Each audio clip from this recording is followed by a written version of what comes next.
Véritable success story de la radio Espace Guinée, les grandes gueules, détentrices des meilleurs scores radio en Guinée, de la meilleure émission talk show, a donné le créneau horaire du départ au bureau et du retour à la maison, récoltant depuis des années consécutives le titre d'émission la plus écoutée en Guinée, toutes catégories confondues. Un grand total de plus de 5 millions d'auditeurs ont été fidèles au talk show Les GG, diffusé jour après jour sur toutes les stations du réseau Adafo Média de 9h à 10h30, un exploit qui restera longtemps dans les annales de la bande FM en Guinée. Tous les soirs, juste après le 22h, vous avez accès à cette émission. Merci à vous qui nous rejoignez du côté de Zérékoré. Vous êtes à Mozambique, vous êtes sur Espace TV.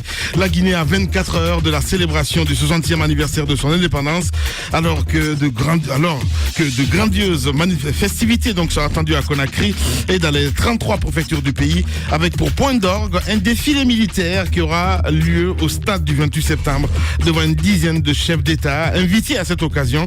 Un livre retraçant donc l'histoire des violences politiques que le pays a connues et une sortie médiatique du président de la République dans une interview accordée à des médias français suscite controverses et commentaires nourris.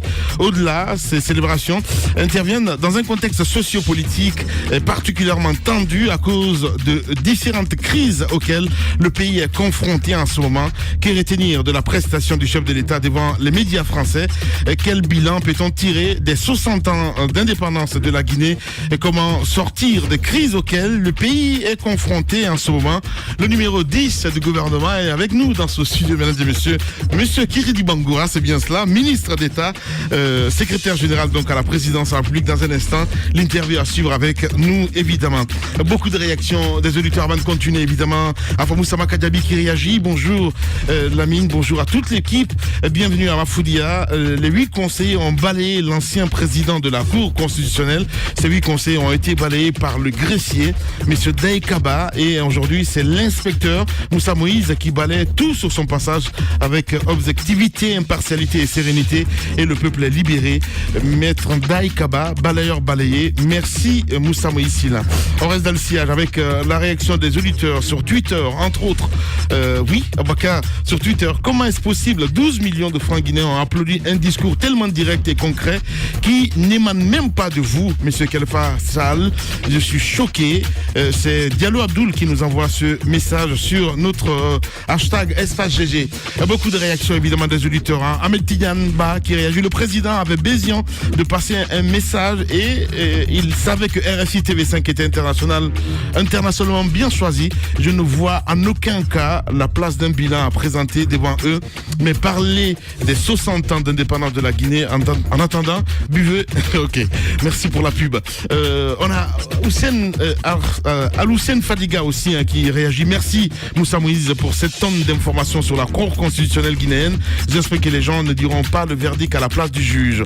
On a beaucoup de réactions. On va continuer le débat, Bakar, avec notre invité déjà dans ce studio. Mais déjà, quelques analyses. Allez-y, Madame Hiro. On a écouté Moussa Moïse là. Non, mais moi, j'aimerais bien écouter M. Khalifa Sall aujourd'hui parce qu'on l'a dit, il a une conférence pour qu'il puisse répondre à toutes ces questions étant le principal concerné. Ouais. Et j'aimerais aussi que les juridictions compétentes se saisissent de ce dossier. Parce que quoi qu'on dise, les procédures en la matière ont été violées. Vivement donc que le droit soit dit et qu'on entende le principal concerné pour avoir sa version des faits. Bien.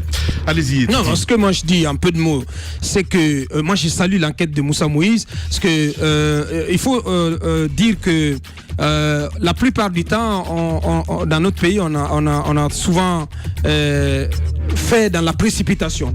On a généralement fait dans la précipitation plutôt en prenant, en s'attardant sur les aspects parfois superficiels. Et c'est important que ces informations qui ont été livrées, que les faits soient rétablis, la vérité des faits soit rétablie dans le cadre du bon fonctionnement de nos institutions. Justement. Ce qui est fait là, ce déballage qui a été fait, c'est pour l'avenir. C'est dans le cadre de la consolidation des institutions démocratiques de notre pays. Mais en définitive, je reste convaincu que la procédure n'a pas été du tout, alors absolument du tout, été respectée. Bien. Et moi, je m'en tiens à cela. J'ai dit que, quels que soient les reproches qu'on fait et les accusations portées à la charge de M. Khalifa Sall, et lorsque la procédure n'a pas été respectée, parce qu'il y a quand même une loi qui gouverne la Cour constitutionnelle, c'est la loi organique de 2012 ou de 2011 plutôt, il y a une constitution. Donc ce sont des instruments qui prévoient un mécanisme de destitution, de retrait de la confiance des autres membres de la Cour constitutionnelle de leur président.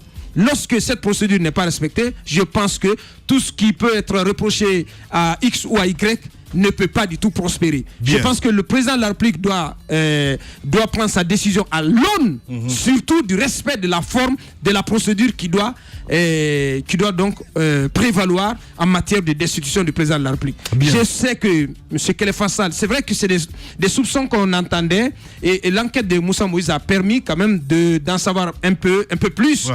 On entendait que M. Khalifa Sall n'est pas blanc comme neige, que sa gestion n'est pas sans reproche. Aujourd'hui, on a commencé à avoir un début de preuves. Ouais. De preuves, mais c'est-à-dire qu'en 2 mots comme en 1000, Lamine, ce que moi je retiens, c'est que c'est une histoire d'argent. Que ce soit M. Khalifa Sall ou les autres conseillers, cette bataille, c'est la bataille pour le contrôle de l'argent, pour le contrôle du budget de fonctionnement, de tout ce qu'il y a comme ressources mises à la disposition de la Cour constitutionnelle. Ceux qui se battent aujourd'hui, qui disent avoir renversé M. Khalifa Sall, ils ne se battent pas pour le bon fonctionnement de la Cour constitutionnelle, ils se battent pour leur propre beefsteak, pour pouvoir avoir le contrôle de l'argent qui est mis à la disposition. Donc ils sont, comme l'a dit Tamba, je crois qu'il faut faire une purge, parce qu'il y a des conseils qui n'ont pas l'âge, qui pourtant participent à cette opération de destitution de M. Khalifa Sall. Et quel droit? Je veux bien me poser la question. Bien. Donc il faut faire une purge, il faut renverser la table, que ce soit M. Khalifa Sall ou les autres, tous ceux qui ont des choses à se reprocher et donc qui n'ont pas la sagesse d'être désormais dorénavant membres de cette institution qui est vraiment la gardienne de la Constitution, je crois qu'ils doivent tous quitter. Voilà. Il est 10h10. On a le numéro 10 du gouvernement avec nous dans ce studio. Bonjour, Monsieur Kéridi Bangoura. Bonjour. Bienvenue dans cette émission. Vous avez suivi la sortie du président? Oui. Oui. Votre sentiment? Je crois que là où pour avoir une bonne grille de lecture de ce qu'on a vu hier pendant une cinquantaine de minutes entre Monsieur le Président de la République et les journalistes français, c'est que sur 58, il y a 2 débats. Il ne faut jamais confondre. Il y a le débat franco-guinéen, c'est-à-dire presque France contre Guinée, et il y a le débat interne entre nous Guinéens. Hier, moi, j'ai eu l'impression que j'ai assisté à un débat franco-guinéen. Du point de vue de Monsieur le Président de la République, les conditions dans lesquelles l'indépendance a été acquise et la réaction du général de Gaulle, donc de la France, ne peut pas être laissée dans l'ombre, dans l'appréciation globale de l'histoire de la Guinée. Excusez-moi.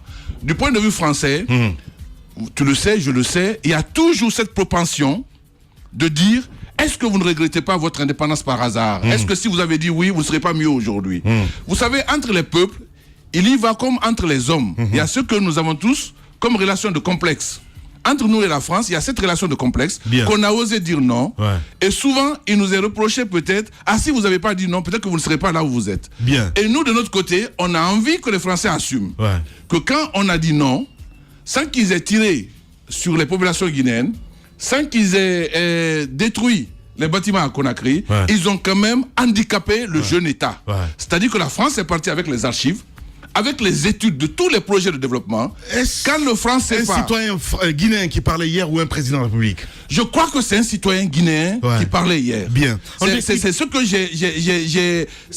On décrypte avec vous, monsieur le ministre, si vous le permettez.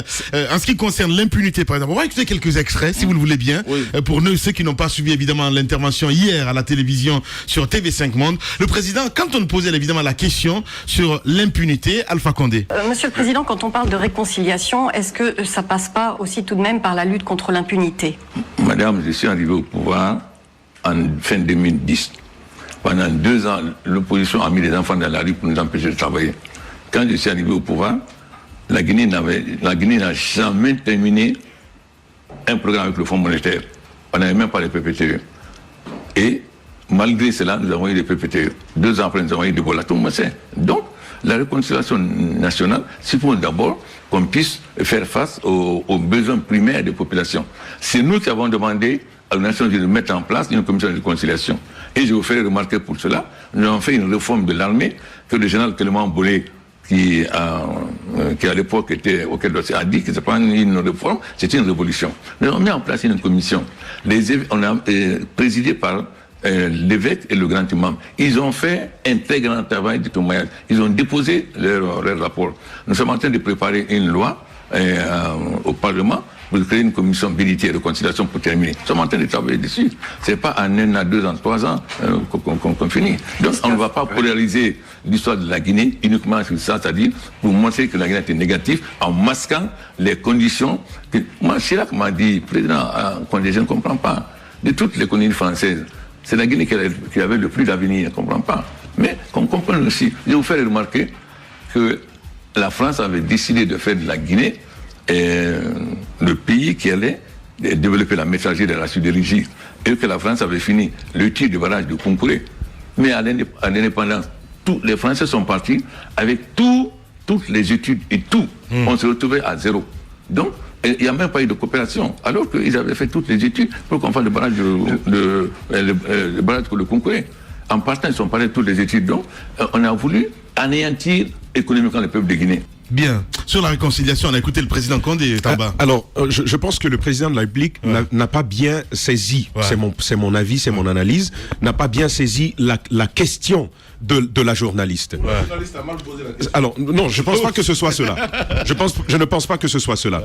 La journaliste pose une critique de la démarche qui est adoptée par le gouvernement guinéen, en tout cas sous la mandature du président de la République, sur la question de la réconciliation nationale, et elle pose bien le débat. Certes, vous avez demandé une commission provisoire, il y a déjà une commission provisoire, il y a un travail fabuleux, le président de la République lui-même revient sur le travail du premier imam et de l'archevêque de Conakry et de toutes les études qui ont eu autour, mais ce que la journaliste dit, est-ce que la poursuite, la perpétuation de l'impunité, exactement, ne met pas de l'eau, tu ne mets pas du plomb dans l'aile du processus de réconciliation nationale. Je pense que c'est là-dessus. Malheureusement, et je termine mon analyse là-dessus, je pense que le président de la République a servi la même rengaine. Il parle de 2 ans d'enfants qui sont dans les rues. De l'autre côté, il sort cette réalité historique que je ne dénie pas au président de la République, mais 60 ans après quand même. Il y a eu des études qui ont été emportées, mais 60 ans. Vu qu'il hérite d'une situation, on a quand même eu le temps de faire quelque chose. Il faut quand même se le dire. Bien. Allez-y, monsieur le ministre. Vous savez, en fait, ce qui est intéressant dans le débat d'aujourd'hui, c'est aussi la force peut-être de la démocratie et de l'état de droit, que la presse permette que un entretien politique comme celui d'hier devienne aujourd'hui un objet de pédagogie. Le président veut dire ceci. Et je crois qu'il a été clair que, écoutez, on a fait des efforts. C'est moi-même, et il a raison, qui ai demandé au Fonds de consolidation de la paix des Nations Unies de mettre en place les moyens et l'expertise nécessaires pour lancer le processus de réconciliation. À la date d'aujourd'hui, le rapport est terminé. Les grandes conclusions sont le droit à la vérité, le droit à la justice, pardon et réconciliation, la réparation et les réformes institutionnelles pour que plus jamais cela. Bien. Voilà les conclusions de cette commission. Il a voulu dire, dans le contexte dans lequel nous sommes, j'ai eu plusieurs fronts en même temps. Le front politique, le front Ebola. Tous ces contextes-là, vous devez en tenir compte et savoir qu'on ne peut pas aller aussi vite. Mais sur la question de l'impunité, je reviens. Sur l'impunité, c'est faire injustice. Et au président de la République et au gouvernement de croire que rien n'a été fait. L'instruction sur les événements du 28 septembre est en cours.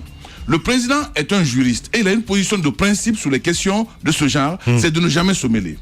Et je crois que le ministre Sako a été très clair, le ministre d'État, ministre de la Justice, Cheikh Sako a été très clair qu'il demande non seulement au gouvernement de faire un effort budgétaire conséquent, mais à la communauté internationale de nous aider pour que quand on démarre le procès, on puisse aller jusqu'au bout d'un seul trait. Bien. Parce que ce qui est dangereux dans ce genre de processus transitionnel, que ce soit à travers la justice ou à travers une commission, c'est de commencer de s'arrêter en chemin sans boucler totalement toute la chaîne nécessaire de lutte contre l'impunité, de sanctions et de réparation. Bien. Je crois que là-dessus, encore une fois, ce duel psychologique franco-guinéen a eu tendance à dénaturer la discussion entre les deux parties. Mais sinon, en vérité, le président est très clair. D'une part, il n'y aura pas d'impunité parce qu'il y aura justice, mais il n'y a pas que le 28 septembre. Mais sauf que ça tarde, justement. Non, mais c'est important. Mais si. Après combien d'années? Vous savez, 10 ans. Vous savez, je suis d'accord avec vous, mais simplement quand vous vous adressez au procureur concerné, quand vous vous adressez aux magistrats concernés, ils vous disent, est-ce que vous voulez qu'on aille vite et mal, ou est-ce que vous voulez qu'on aille lentement et sûrement? C'est la question qu'ils vous posent.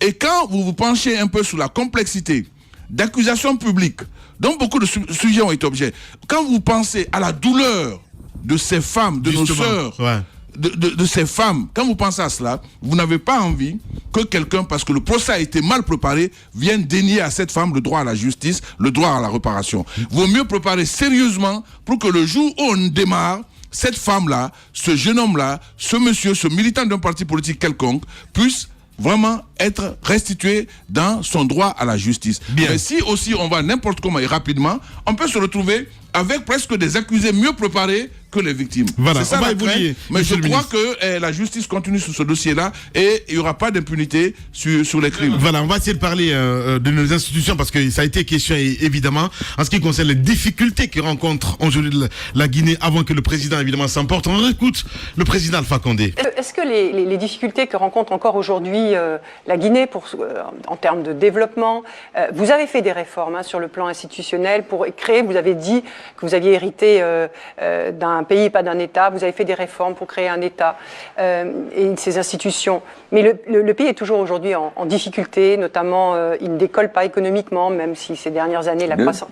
Il ne décolle pas économiquement. Mais enfin, madame, vous ne connaissez pas la Guinée. Mais laissez-moi poser vos questions. Madame, vous ne connaissez pas la Guinée. Laissez-moi poser ma question. Vous ne pouvez pas dire qu'elle... Non, vous ne pouvez pas dire qu'elle ne décolle pas économiquement. En tout cas, il est en grande difficulté sur le plan économique. La Banque mondiale vient de quitter ici, le Fonds monétaire est là, la BAD. Vous voyez qu'est-ce qu'ils disent?